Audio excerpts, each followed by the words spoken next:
Last video lecture में मैंने centre of mass of uniform semi circular plate पढ़ाया था लास्ट में, ठीक है। अब हम यहाँ पे पहले कैलकुलेट करें centre of mass of uniform thin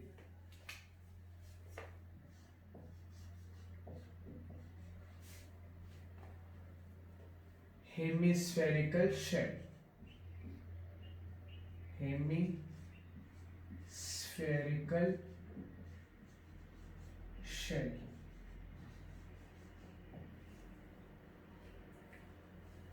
ठीक है, हेमिस्फेरिकल शेल, या तुम कह सकते हो कि हॉलो हेमिस्फेयर, जिसका मास सिर्फ उसके सरफेस पे यूनिफॉर्मली डिस्ट्रीब्यूटेड हो। तो यहां पे अगर हम निकालें इसको तो मान लेते हैं कि mass of hemisphere is capital M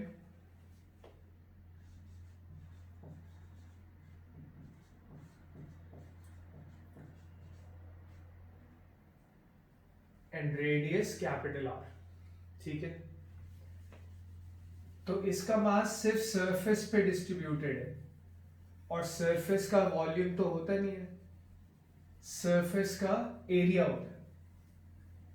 तो यहां पे भी जो इंपॉर्टेंट बात होगी, जो फर्स्ट स्टेप होता है हमारे मास डेंसिटी निकालने वाला, वो होगा कि हम सबसे पहले यहां पे मास डेंसिटी निकालें। First step is to calculate mass density, और यहां पे मास डेंसिटी का मतलब है मास ऑफ यूनिट एरिया, या कह लो मास पर यूनिट एरिया।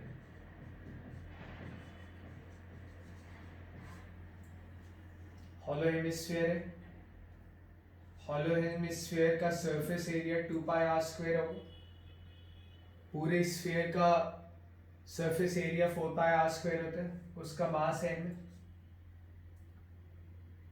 तो यूनिट एरिया का मास होगा m/2πr², इसको सिग्मा बोलते हैं।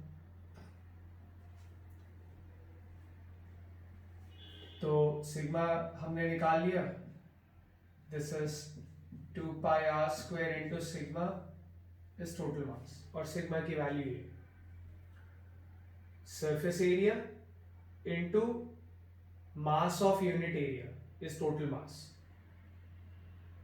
यूनिट एरिया के मास में अगर एरिया मल्टीप्लाई करेंगे, तो यूनिट एरिया का मास सिग्मा है, उसमें अगर हम एरिया मल्टीप्लाई करेंगे तो टोटल मास आ जाएगा, टोटल मास आ जाएगा। देखते हैं अभी। तो फर्स्ट स्टेप तो ये ठीक है, फर्स्ट स्टेप हमें निकालना था मास डेंसिटी, और मास डेंसिटी का यहां पे मतलब है मास ऑफ यूनिट एरिया, वो हमने निकाल लिया। अब सेकेंड स्टेप यहां पे आएगा, सेकेंड स्टेप जो यहां पे होगा वो होगा एलिमेंट लेना। थोड़ा सा इसमें एलिमेंट समझना मुश्किल इसलिए हो सकता है क्योंकि हेमिस्फीयर 3 डायमेंशनल बॉडी है, हॉलो हेमिस्फीयर थिन, सिर्फ सरफेस पे मास है, और बोर्ड क्योंकि 2 डायमेंशनल होता है तो थोड़ा सा शायद मुश्किल हो, पर देखें इसको। हम यहाँ पे एलिमेंट लेंगे, और एलिमेंट जो लेंगे वो रिंग टाइप लेंगे, रिंग एलिमेंट लेंगे। कैसे लेंगे वो देखें जरा यहाँ पे।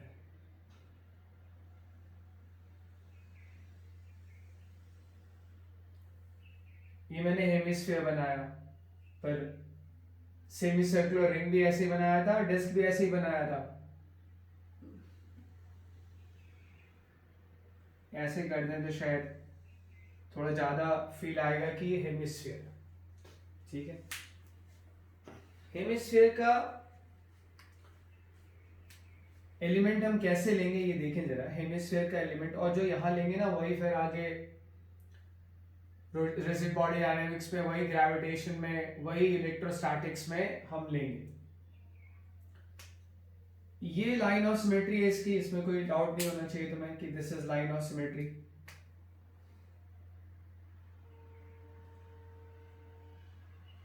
सेंटर से पास करेगा, और अगर ये लाइन ऑफ सिमेट्री है, कॉल इट वाई एक्सिस, तो centre of mass Y axis पे लाई करेगा। ये कोई मुश्किल बात नहीं, हमारे समझ आ रहा है, हमने लाइन ऑफ सिमेट्री अच्छे से देखा है कई बार।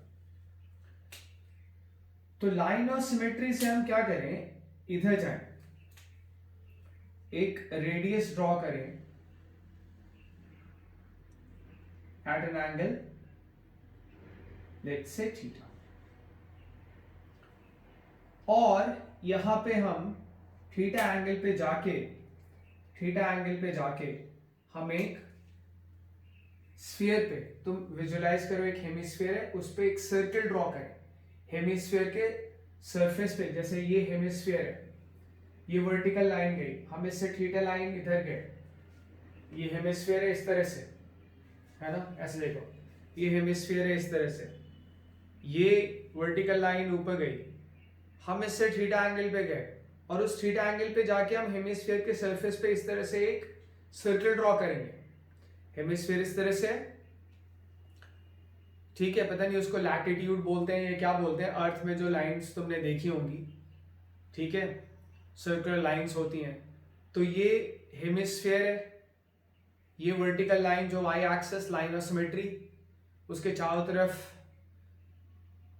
मास सिमेट्रिकली डिस्ट्रीब्यूटेड है, और उससे उस वर्टिकल लाइन से हम थीटा एंगल इस तरफ गए, नीचे की तरफ बोल लो चाहो तो, और उस थीटा एंगल पे जाके हम एक सर्किल ड्रॉ करेंगे, वो ये वाला सर्किल है।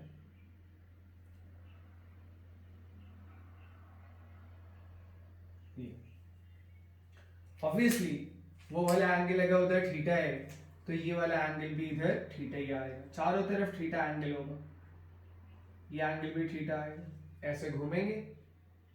मैंने यहाँ पे ड्रॉ किया है इस तरह से, एक इधर थीटा पे रेडियस, एक इधर थीटा पे रेडियस, पर सर्किल तो ऐसे होगा ना, तो एक थीटा पे रेडियस इधर, एक इधर, तो एक इस साइड भी आएगा और एक इस साइड भी आएगा, ऐसे इनफाइनाइट आएंगे, एक कोन की शेप बनेगी, एक कोन शेप बन जाएगा अगर तुम ध्यान से देखो तो, ये इस तरह से एक कोन शेप बन जाएगा। थीटा एंगल पे हम गए, फिर अब हम थोड़ा सा आगे जाएं यहां पे, इधर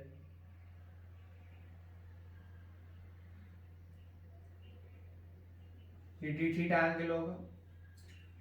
थोड़ा सा अगर हम आगे बढ़ेंगे एंगल में, तो एंगल में जो चेंज आएगा उसको हम डी थीटा बोलेंगे, और फिर हम एक सर्किल ड्रॉ करें,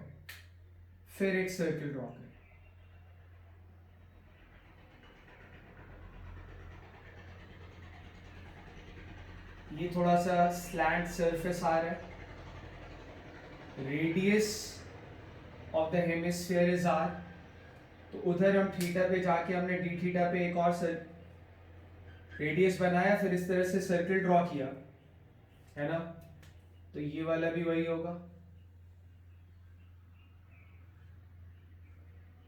डी थीटा, ठीक है। और ये जो तुम पोर्शन देख रहे हो, ये वाला ब्लू सर्किल और रेड सर्किल के बीच में ये वाला जो तुम पोर्शन देख रहे हो, इसको विजुलाइज करो। एक सर्किल था ऐसे, इस तरह से हम थीटा पे गए, एक सर्किल बनाया, फिर डी थीटा पे जाके एक और सर्किल बनाया, डी थीटा बहुत छोटा एंगल होगा, तो बहुत थोड़ा नीचे जाके हमने एक और सर्किल बनाया, तो दो सर्किल है ना, उन दोनों सर्किल्स के बीच में स्फीयर का ये वाला पोर्शन आ रहा है, उन दोनों सर्किल्स के बीच में स्फीयर का ये वाला पोर्शन आ रहा है। मैं इसको थोड़ा स्ट्रेट कर देता हूं, फिर डिस्कस करता हूं फर्दर, ठीक है। तो तुम विजुलाइज इस तरह से करो कि भाई एक रिंग है, एक सर्किल है, उसके नीचे जाके एक और सर्किल आया, तो बीच में थोड़ा सा मास आएगा कि नहीं आएगा, इस तरह से एक पट्टी बनेगी पट्टी, उस पट्टी की विड्थ ये यहां से यहां तक, ये है उस पट्टी की विड्थ, एक बैंड टाइप का बनेगा, है ना। बॉल हेमिस्फीयर पे के सरफेस पे एक ऐसे पतला बैंड सा बनेगा। ये आर है, ये डी थीटा है, तो इस बैंड की विड्थ कितनी होगी, आर डी थीटा। तो ये जो बैंड बना है वो एक रिंग शेप में है, जो बैंड बना है वो एक रिंग शेप में है ना। उस रिंग शेप बैंड की जो विड्थ है वो कितनी है, आर डी थीटा। ऐसे सर्किल देखो, ये मेरा हाथ दोनों फिंगर्स के बीच में जो डिस्टेंस है ना वो आर डी थीटा को रिप्रेजेंट करता है। एक ऊपर सर्किल बना, एक नीचे सर्किल बना, ठीक है। और इस तरह से पूरे हेमिस्फीयर पे एक रिंग, एक पट्टी लग जाएगी, सर्कुलर बैंड बन जाएगा, और उसकी बैंड विड्थ कितनी आएगी, आर डी थीटा। और जो सर्किल बन रहा है, अगर हम उसका रेडियस देखें, यहाँ पे उस सर्किल का अगर हम रेडियस देखें तो तुम देखो जो सर्किल बन रहा है, ब्लू सर्किल और रेड सर्किल, बहुत कम फर्क है उनके रेडियस में। तो जो ब्लू सर्किल का रेडियस होगा वही मैं रेड वाली सर्किल का रेडियस भी ले लूंगा। R D theta tends to zero, D theta tends to zero. Blue circle और रेड सर्किल बिल्कुल पास पास हैं। तो अगर ये थीटा है, ये रेडियस है, तो ये राइट एंगल ट्रायंगल है। तो रेडियस और एंगल के सामने वाला परपेंडिकुलर, और परपेंडिकुलर क्या होता है, हाइपोटेन्यूज इनटू साइन थीटा। तो ये जो सर्किल बना उसका जो रेडियस आएगा उसका सेंटर आएगा लाइन ऑफ सिमेट्री पे। इस तरह से तुम पहले सर्किल बनाओगे एक, फिर दूसरा सर्किल बनाया, दोनों के बीच की डिस्टेंस आर डी थीटा है, ये सेंटर आया। तो जो रिंग एलिमेंट बना, जो हम रिंग एलिमेंट ले रहे हैं, उसका रेडियस कितना आया, आर साइन थीटा, और उसकी विड्थ कितनी आई, आर डी थीटा। तो रिंग एलिमेंट का रेडियस आ गया कैपिटल आर साइन थीटा, और रिंग एलिमेंट का radius capital R sine theta आ गया, और उसकी जो विड्थ है वो कितनी आ गई, R into D theta, capital R into D theta. जहां कैपिटल आर क्या है, radius of the hemisphere, thin hollow hemisphere, या कह लो थिन हेमिस्फेरिकल शेल, जहां पे मास सिर्फ सरफेस पे। इसको हॉलो हेमिस्फीयर भी बोल सकते हो, यूनिफॉर्म हॉलो हेमिस्फीयर या थिन हेमिस्फेरिकल शेल। तो जो हमारा रिंग बना, रिंग एलिमेंट बना, उसका रेडियस कितना, capital R sine theta, definitely variable है रेडियस, ठीक है।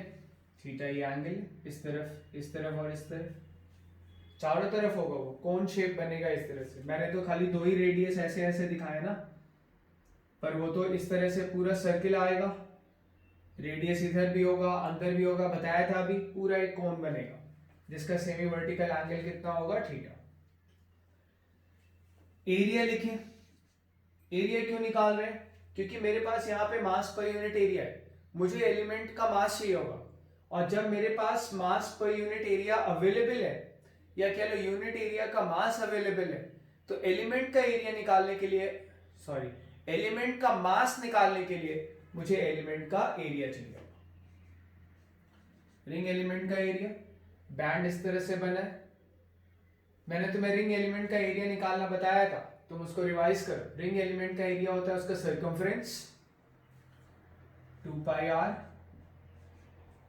सर्कमफ्रेंस इनटू ये जो विड्थ है उसकी आर डी थीटा, ये है रिंग एलिमेंट का एरिया।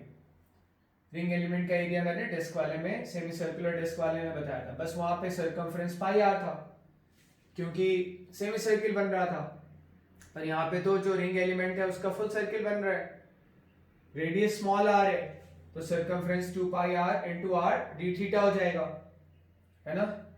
तो ये रिंग एलिमेंट का एरिया हमारे पास D is equal to 2 pi R, R S R capital R sine theta, तो capital R square sine theta into D theta.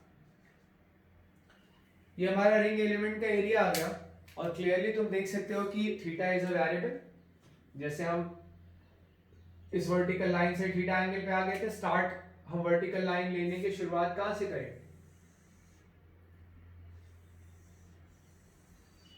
ये वाई एक्सिस है, मैंने तुम्हें बताया कि हम यहाँ पे आ गए थीटा पे और फिर डी थीटा पे गए और इस तरह से हमारे पास रिंग एलिमेंट आ गया। और शुरुआत कहां से करेंगे? पूरा हेमिस्फीयर कवर होना है, हमें पूरा हेमिस्फीयर कवर करना पड़ेगा इस तरह से एलिमेंट लेके। तो स्टार्टिंग तो यहां से होगी, बहुत छोटा सा रिंग एलिमेंट बनेगा, ये लाइन आया, ये लाइन आया, स्टार्टिंग यहां से होगी। वहां से स्टार्ट करके हम यहाँ पे आ चुके हैं थीटा पे और फाइनली तुम देख सकते हो ये आएगा, ये वाली लाइन आएगी। इस तरह से हमारा रिंग एलिमेंट बनेगा फाइनली। ठीक है, तो ये रिंग एलिमेंट है एक। इसी में तुम्हें बता दूं, इसी तरह से अगर हम आगे बढ़ते जाएंगे तो एक रिंग एलिमेंट यहाँ पे आएगा, थीटा बढ़ाते जाएंगे, इस तरह से रिंग एलिमेंट आते जाएगा। तो शुरुआत यहां से करेंगे, जैसे ये एंगल थीटा है वाई एक्सिस से, यहां से शुरुआत करोगे तो यहाँ पे थीटा 0 होगा और एंड यहाँ पे करोगे तो ये वाई एक्सिस है, एंड यहाँ पे करोगे तो तुम देख लो, अगर एंड यहाँ पे करोगे तो जैसे तुम यहाँ पे हो तो हेमिस्फीयर का रेडियस वाई एक्सिस से कितना एंगल बना रहा है? थीटा। यहाँ पे आओगे तो हेमिस्फीयर का रेडियस वाई एक्सिस से कितना एंगल बनाएगा? 90 डिग्री। और जब यहाँ पे रहोगे तो हेमिस्फीयर का रेडियस और वाई एक्सिस दोनों यही है, तो थीटा क्या होगा? 0। So for the first element theta 0। ये एक वेरिएबल पोजीशन पे हमने एलिमेंट लिया है, जहां से रिंग एलिमेंट लिया है, जहां से जो हेमिस्फीयर का रेडियस है वो वाई एक्सिस से कितना एंगल बना रहा है? थीटा। और ये लास्ट एलिमेंट यहाँ आएगा और तब जो तुम रेडियस ड्रॉ करोगे, जैसे यहाँ पे रेडियस ड्रॉ किया है हेमिस्फीयर का, यहाँ पे जो रेडियस ड्रॉ करोगे वो वाई एक्सिस से कितना एंगल बनाएगा? 90 डिग्री। क्लियर है ये पॉइंट? तो theta varies from 0 to 90 degree.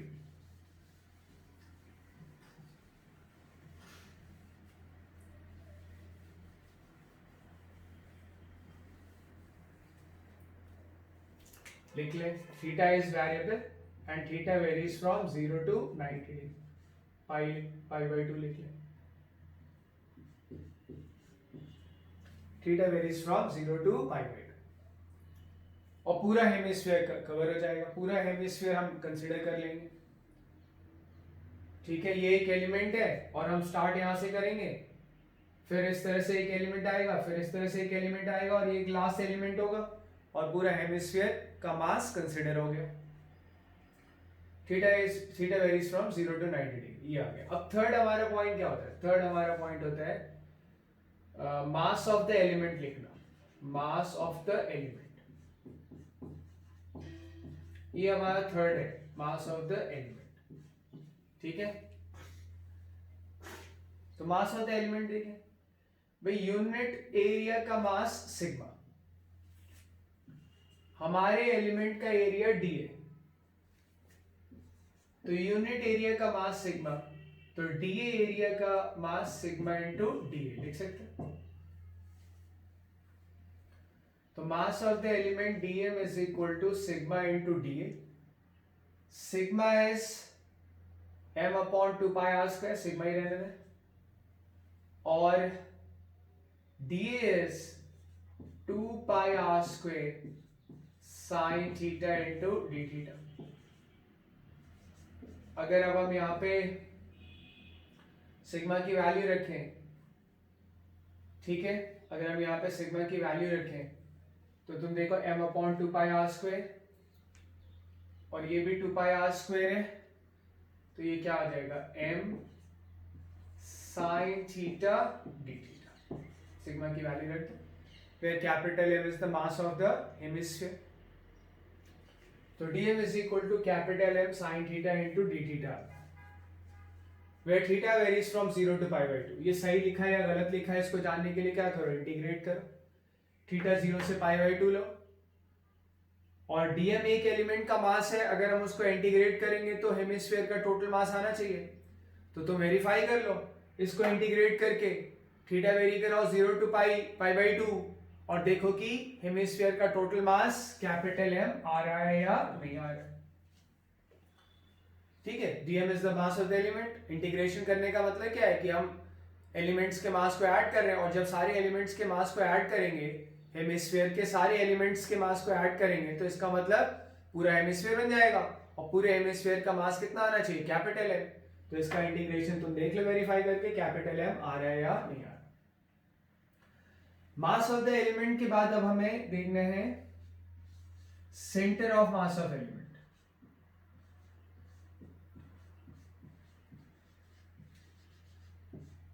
अच्छा, centre of mass of element तुम जरा ध्यान से देखो, ये पूरा सर्किल बना है इस तरह से, इस तरह से सर्किल बना है, सर्किल का सेंटर यहां पे, और जो रिंग होता है उसका सेंटर ऑफ मास कहां पे होता है, यूनिफॉर्म रिंग का सेंटर ऑफ मास उसके सेंटर पे होता है, यूनिफॉर्म रिंग का सेंटर ऑफ मास उसके सेंटर पे होता है, ये बताया है तुम्हें। सेमी सर्कुलर रिंग की बात नहीं कर रहा हूं, फुल रिंग की। ऑब्वियस सी बात है, फुल रिंग अगर ये है हमारे पास तो इसका सेंटर ऑफ मास यहीं पे होगा। ये लाइन ऑफ सिमेट्री है, तुम देखो इसके चारों तरफ रिंग का मास सिमेट्रिकली डिस्ट्रीब्यूटेड है, जितना मास एक तरफ है उतना दूसरी तरफ है, इस लाइन के जितना मास एक तरफ है उतना दूसरी तरफ है, ठीक है। या देख लो ये डायमीटर लाइन ऑफ सिमेट्री है, ये डायमीटर लाइन ऑफ सिमेट्री मैंने तुम्हें पहले बताया हुआ है। तो जो रिंग है या किसी भी यूनिफॉर्म बॉडी का सेंटर ऑफ मास उसके लाइन ऑफ सिमेट्री पे लाया करता है, तो ये डायमीटर लाइन ऑफ सिमेट्री है तो सेंटर ऑफ मास इस लाइन पे आना चाहिए, ये डायमीटर लाइन ऑफ सिमेट्री है तो सेंटर ऑफ मास इस लाइन पे आना चाहिए, और दोनों लाइन पे आना चाहिए यानी पॉइंट ऑफ इंटरसेक्शन पे आना चाहिए, यानी centre of mass of uniform circular ring उसके सेंटर पे होगा, यूनिफॉर्म सर्कुलर रिंग का सेंटर ऑफ मास उसके सेंटर पे होगा। ये हम अभी centre of mass of element लिख रहे हैं, यानी रिंग का सेंटर ऑफ मास लिख रहे हैं, ये हमारा रिंग है और उसका सेंटर ऑफ उसका सेंटर यहां पे, तो सेंटर ऑफ मास भी यही होगा। देखें जरा इसके कोऑर्डिनेट्स, y एक्सिस पे तो ऑब्वियसली x कोऑर्डिनेट 0 होगा, y कोऑर्डिनेट ये ट्रायंगल देखो, right angle triangle 90 degree hypotenuse, theta के साथ वाला बेस, और बेस क्या होता है, हाइपोटेन्यूज इनटू cos थीटा। आसान चीज है, तुम खुद से भी देख सकते हो। तो वो जो एलिमेंट है उसके सेंटर ऑफ मास के कोऑर्डिनेट्स आए 0 एंड r sin थीटा। वैसे भी हम centre of mass hemispherical shell के सेंटर ऑफ मास का x कोऑर्डिनेट नहीं निकाल रहे, क्योंकि हमें पता है कि इस हेमिस्फीयर का शेल का, इस हेमिस्फेरिकल थिन हेमिस्फेरिकल शेल का centre of mass y axis पे आएगा, वो लाइन ऑफ सिमेट्री है। तो अगर सेंटर ऑफ मास इस y एक्सिस पे आएगा तो सेंटर ऑफ मास का x कोऑर्डिनेट क्या होना है, 0। हमें सिर्फ सेंटर ऑफ मास का क्या निकालना है, y कोऑर्डिनेट। तो अभी हमने centre of mass of the element लिख लिया which is r sin theta. अब हम center of mass of the body, and the body in this case is thin hemispherical shell। तो भाई y coordinate of center of mass क्या होता है, integral y dm upon integral dm, integral dm is total mass m, तो integral y dm निकाले हम यहां पे, इंटीग्रल y dm निकाले, y है हमारा r sin theta, capital R sin theta, dm है हमारा sorry y r cos theta,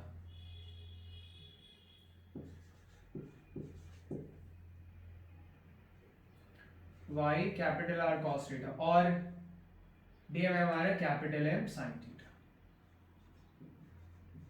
into D theta, ठीक है। ये आ गया, थीटा वेरी कर रहा है 0 to π/2। एक काम करें, इसमें हम 2 मल्टीप्लाई कर दें और 2 से डिवाइड कर दें, कर सकते हैं। तो 2 cos थीटा sin थीटा या 2 sin थीटा cos थीटा, तो क्या होता है, sin 2 थीटा का फॉर्मूला बन जाएगा। वो क्या बन जाएगा, sin 2 थीटा का फॉर्मूला। आ रही बात समझ में। तो यहां पे अगर हम देखें, अब इसको आगे, यहां शायद रिफ्लेक्शन आ रहा है बल्ब का, मैं थोड़ा नीचे से लिखता हूं। तो इंटीग्रल y dm की जो वैल्यू है, इंटीग्रल y dm की वैल्यू r/2 बाहर ले लें, कैपिटल M बाहर ले लें, कांस्टेंट है, और 2 cos थीटा sin थीटा है sin 2 theta, chain rule d theta start 0 से होगा और जाएगा π/2 तक, थीटा वेरीज फ्रॉम 0 टू π/2। अच्छा, मैंने तुम्हें बताया था कि साइन एक्स का इंटीग्रेशन होता है माइनस कॉस एक्स, है ना। साइन एक्स का इंटीग्रेशन होता है माइनस कॉस एक्स।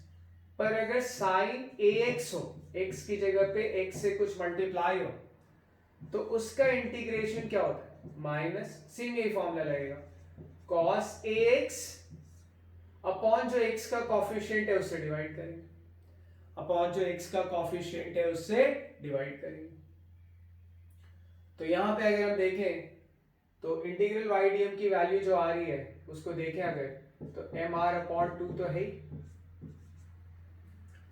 साइन ए एक्स डी एक्स का integration minus cos A x upon ए, जो मैंने बेसिक मैथमेटिक्स में पढ़ाया था, एक्सटेंडेड फॉर्मूला ऑफ इंटीग्रेशन। तो साइन 2 थीटा का क्या होगा, साइन 2 थीटा का होगा माइनस कॉस 2 थीटा अपॉन, भाई यहां पे एक्स का कॉफिशिएंट है तो हमने ए से डिवाइड किया, यहां वेरिएबल थीटा और थीटा का कॉफिशिएंट 2 है तो हम 2 से डिवाइड करेंगे, 2 से डिवाइड करेंगे, फ्रॉम 0 टू π/2। तो ठीक है, तुम ये इंटीग्रेशन देख लेना अच्छे से।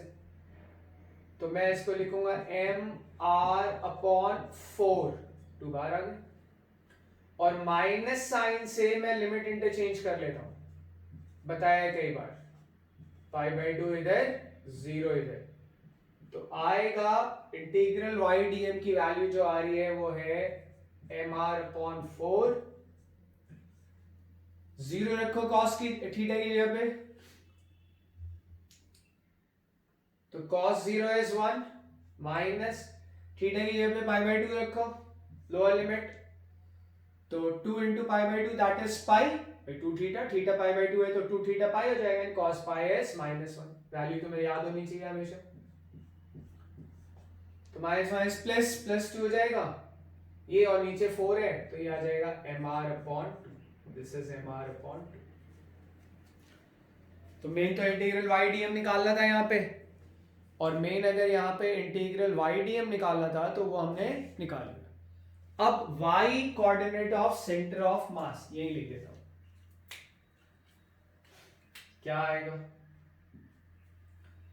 M r upon 2, integral y d m की वैल्यू और कैपिटल एम से डिवाइड कर रहे हैं तो क्या आ जाएगा, m से भाई एम आर बाई 2 लिख देता हूं, एम आर बाई 2 और नीचे कैपिटल एम, ये कट जाएगा, r by 2, y coordinate of centre of mass r by 2 आ गया।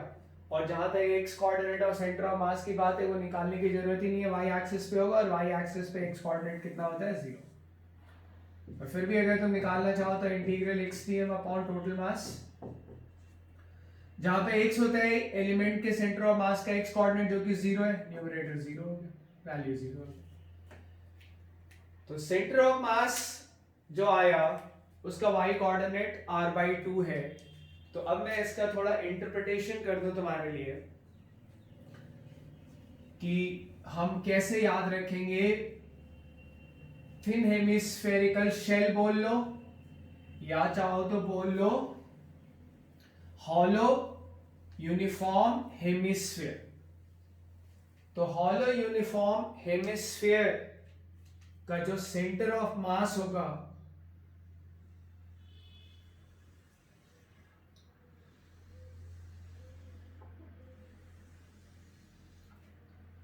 ठीक है, वो होगा उसके लाइन ऑफ सिमेट्री पे। लाइन ऑफ सिमेट्री क्लियरली यहां पे ये है, और सेंटर ऑफ कर्वेचर से कितना ऊपर होगा, r बाई 2। तो ये सेंटर ऑफ मास आ गया। तो ये यहां पे मैंने thin uniform thin hemispherical shell का तुम्हें सेंटर ऑफ मास डिराइव करके बताया। तो हमने कुछ स्टैंडर्ड बॉडीज कंसिडर किए, जैसे एक तो मैंने कंसिडर किया सबसे पहले रॉड एलिमेंट, रॉड लिया था यूनिफॉर्म रॉड, फिर मैंने रिंग लिया, उसमें लीनियर एलिमेंट आ रहा था, फिर मैंने सेमी सर्कुलर डिस्क लिया, और अभी यहां पे मैंने यूनिफॉर्म थिन हेमिस्फेरिकल शेल लिया। इसमें एरिया एलिमेंट आ रहा है ना, एरिया एलिमेंट, एलिमेंट जो हम ले रहे हैं उसमें एरिया है, ठीक है, उसका एरिया हम डिफाइन कर रहे हैं। और अब हम एक ऐसा और सिचुएशन ले लें, एक कंडीशन और ले लें, एक ऐसी स्टैंडर्ड बॉडी और कंसीडर कर लें जिसमें वॉल्यूम एलिमेंट होता हो, जिसमें वॉल्यूम एलिमेंट होता हो, ठीक है। जैसे अब हम सेंटर ऑफ मास निकाल लें, चाहे तो या तो सॉलिड कोन का निकाल लें या फिर सॉलिड यूनिफॉर्म हेमिस्फीयर का निकाल लें, ठीक है। उसके बाद जो ज्यादातर जो अब दूसरी चीजें आएंगी, जैसे अब हॉलो कोन आता है, हॉलो कोन आता है, ठीक है, यानी कोन ऐसा है जिसमें सिर्फ सरफेस पे मास है, तो उसका सेंटर ऑफ मास निकालेंगे तो हॉलो कोन आ जाए, तो उसमें भी हमें रिंग एलिमेंट लेना पड़ेगा। वो तो अब खुद से तुम्हें कोशिश करनी पड़ेगी, और अगर किसी प्रॉब्लम में आता है तो मैं बताऊंगा, अगर तुमसे नहीं होता है तो मैंने लीनियर एलिमेंट लेके सेंटर ऑफ मास बता दिया, मैंने एरिया एलिमेंट लेके बता दिया, अब मुझे एक बताना है वॉल्यूम एलिमेंट कंसिडर करके, ठीक है। तो वॉल्यूम एलिमेंट कंसिडर करके मैं यहाँ पे सेंटर ऑफ मास तुम्हें बता रहा हूँ, या इस लेक्चर को मैं यहीं पे रहने देता हूँ।